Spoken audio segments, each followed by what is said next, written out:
संस्कृत मेला में आप सबका स्वागत है। हम लोग आज संस्कृत के तीसरे पाठ जिसका नाम है आलस कथा, जो संस्कृत का सबसे मज़ेदार पाठ है, उसके प्रश्न उत्तर को देखेंगे जो एग्जाम में सिर्फ पूछे जाते हैं। उन्हीं प्रश्नों को हम लोग यहाँ देखेंगे।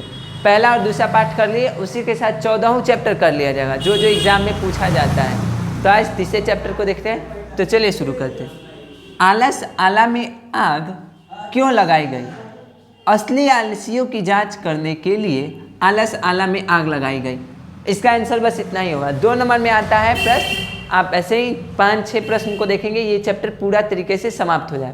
तो आप इससे लिखिए, उसके बाद हम आगे प्रश्न को देखते हैं। इस पाठ से पूछे जाने वाले दूसरे महत्वपूर्ण प्रश्न को देखते हैं। चलिए देखें, आलस आला पाठ से हमें क्या शिक्षा मिलती है? हाँ, ये पूछता है बहुत। तो आलस आला पाठ से हमें यह शिक्षा मिलती है कि हमें आलस नहीं करनी चाहिए। ये आसान था, आप खुद भी बना सकते थे। तो आप इसे लिख लीजिए। देखो, आलस हमें नहीं करना चाहिए क्योंकि आलस मानव का सबसे बड़ा दुश्मन होता है। देखो, मेरा कर्म है अपना, आप अपना कर्म करते जाएं। ये मेरा है, हम अपने वीडियो बना रहे हैं क्लास को आगे बढ़ाने के लिए, ये मेरा कर्म है। भले ही 3.5 आदमी देखता है, लेकिन वीडियो तो बनाते हैं। तो आप भी अपना कर्म करते जाइए क्योंकि आलस से तो कुछ होने वाला है। तो सबसे बढ़िया अपने कामों को करते जाना, तो कीजिए और करते रहना भी चाहिए। इस पाठ का तीसरा प्रश्न थोड़ा लंबा है, लेकिन इस पाठ से सबसे अधिक बार यही पूछा है। ये और पहला जो प्रश्न कराए हैं वो दोनों बहुत बार पूछा है। तो चलिए इसे भी देख लेते हैं, क्योंकि पूछा है आलस आला में आग लगने पर सभी आलसियों के बातों को अपने शब्दों में लिखें। तो इसका आंसर होगा कि आलस आला में आग लगने पर उसमें 4 आलसी अपने में बातें करते हैं। पहला आलसी कहता है, यह कैसा शोरगुल है? शोर है। हाँ, उसमें 4 ही असली आलसी थे। पहला कहता है कैसा शोर है? तो दूसरा सुनो क्या कहता है। दूसरे ने कहा लगता है आग लगी है। दूसरा कहता है लगता है आलस आला में आग लगी है। तीसरे ने कहा कोई यहाँ धार्मिक नहीं है जो हमें गीली चटाई से ढक दे।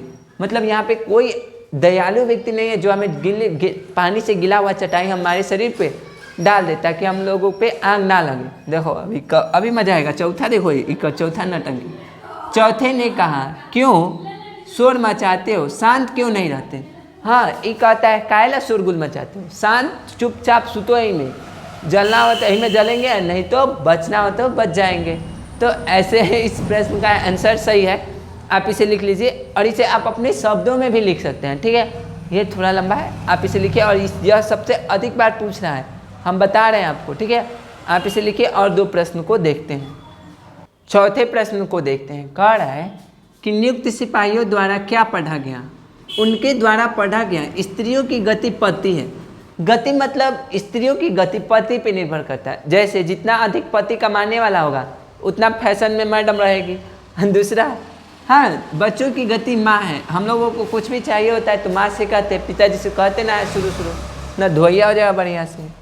और आलसियों की गति दयावान पुरुष है। जब तक दयावान पुरुष जिंदा है तब तक आलसी इस दुनिया में जिंदा है। उन पे दया दिखाते रहेंगे। जैसे मांगने वाला कुछ होता है ना, वो लोग मांगता है, हम लोग दे देते हैं। तो जब तक हम लोग देने वाले जिंदा है तब तक वो भी जिंदा हैं। इससे आखिरी प्रश्न जो आता है उसे देखेंगे, आप इसे लिख लीजिए।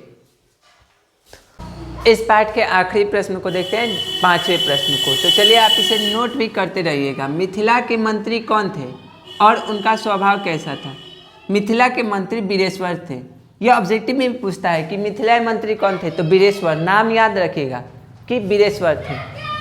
वे स्वभाव से दानशील और करुणिक थे। मतलब उनका स्वभाव लोगों को दान करने का था। यह पाठ यहाँ पे समाप्त हुआ। चौथे पाठ को देखेंगे इसके बाद। तब तक आप इस 5 प्रश्न को अच्छे से सजा के लिखिए और याद कीजिए। हाँ, काफ़ी आसान छोटा है। और इन 5 को याद कर लीजिए, आपका इस पाठ से कोई प्रश्न नहीं छूटेगा। मिलते हैं जल्दी नेक्स्ट पाठ के साथ।